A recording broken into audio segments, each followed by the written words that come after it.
Good morning. I'm Dr. Rekha, Director of RSP Medical Services Private Limited. आज हम बात करने वाले हैं बहुत ही एक इम्पॉर्टेंट डिपार्टमेंट जिसको कहते हैं मेडिकल रिकॉर्ड डिपार्टमेंट या MRD। MRD जो होता है इट्स अ क्रिटिकल डिपार्टमेंट जो कि हमारे रिकॉर्ड्स को मेंटेन करता है, स्टोर करता है, उसकी सिक्योरिटी के लिए रिस्पॉन्सिबल होता है and retrieval of patients medical records as and when they require.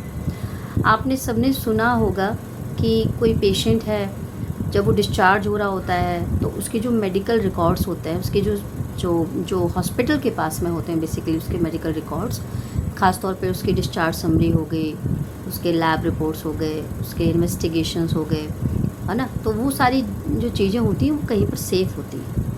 तो वो सेफ़ कहाँ होती हैं? वो जाकर मेडिकल रिकॉर्ड डिपार्टमेंट में सेव की जाती हैं। मेडिकल रिकॉर्ड डिपार्टमेंट में मैनेजर्स होते हैं, MRD मैनेजर्स होते हैं और उनके नीचे एग्जीक्यूटिव्स काम करते हैं। इस डिपार्टमेंट के लिए पर्टिकुलर ट्रेनिंग की ज़रूरत पड़ती है कि कैसे आपको मेंटेन करना है। और डिपार्टमेंट में जो आपका MIS होता है, बेसिकली जो मैनेजमेंट इंफॉर्मेशन सिस्टम होता है, वो एक पर्टिकुलर मॉड्यूल भी होता है जिसको हम MRD मॉड्यूल भी कहते हैं। अब इसके पर्टिकुलर काम क्या होता है? सबसे पहले तो डॉक्यूमेंटेशन मैनेजमेंट करता है। तो कैसे करता है? ICD-10 के अकॉर्डिंग ये पेशेंट की डॉक्यूमेंट्स को स्टोर करता है, जिसमें discharge summaries and medical histories होती हैं।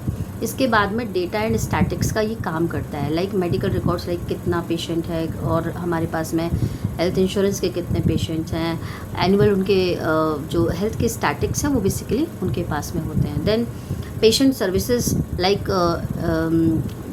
Issue medical records like treatment certificate, birth and death certificate. तो ये सारी चीज़ों की जो अथॉरिटी होती है वो मेडिकल रिकॉर्ड डिपार्टमेंट के पास रहती है। Then medico legal cases and insurance के केसेस को भी ये रिकॉर्ड रखते हैं इनका।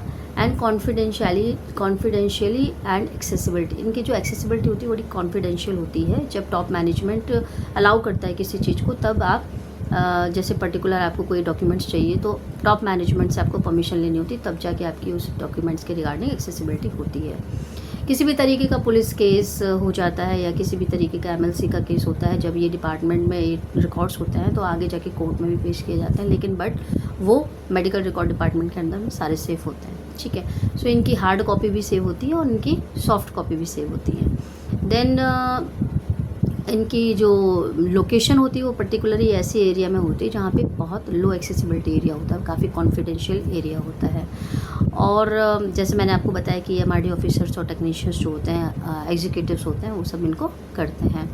इसके बाद में आप जो कॉमन रिकॉर्ड्स जो उनके पास में होते हैं वो होते हैं पेशेंट की डिस्चार्ज समरी होती है और MLC के केसेस होते हैं, बर्थ एंड डेथ के सर्टिफिकेट्स होते हैं और पेशेंट की सारी हिस्ट्री होती है बेसिकली, है ना। अच्छा, तो जो जितने बड़े हॉस्पिटल्स होते हैं, लाइक आजकल तो जो भी हॉस्पिटल्स NABH कराता है वो सब मेडिकल रिकॉर्ड डिपार्टमेंट उनके पास होता है और बाकायदा उनका मेडिकल रिकॉर्ड रखा जाता है। और इस तरीके के बड़े हॉस्पिटल्स जैसे अपना इंद्रप्रस्थ अपोलो हो गया, बड़े हॉस्पिटल्स हैं, जितने भी बड़े गवर्नमेंट में, नॉन गवर्नमेंट में, सभी हॉस्पिटल्स जो है MRD डिपार्टमेंट अपने पास में रखते हैं। इसकी वैकेंसीज़ भी टाइम टू टाइम निकलती रहती है और अभी हमने काफ़ी सारे MRD एग्जीक्यूटिव्स मैनेजमेंट में भी जो है प्लेसमेंट कराए हैं, काफ़ी सारे हॉस्पिटल्स हैं।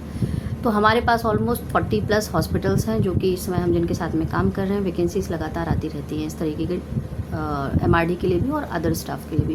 तो आप हमसे कनेक्टेड रहिए, जुड़े रहिए और छोटी छोटी मैं जानकारी देने के लिए आपके लिए एक वीडियो बनाती हूँ। अगर आपको कोई पर्टिकुलर वीडियो चाहिए तो या जानकारी चाहिए तो आप मुझे बताइए, मैं कोशिश करूँगी कि मैं आपकी हेल्प कर सकूँ। कुछ अगर आपको ऐसा है कि इंटरव्यू क्लियर नहीं हो रहा है, कुछ पढ़ना है, कुछ पर्टिकुलर चीज़ें करनी है, तो आप इस तरीके के कोर्सेज़ डेवलप कर सकते हैं जिससे कि हम आपकी हेल्प करें।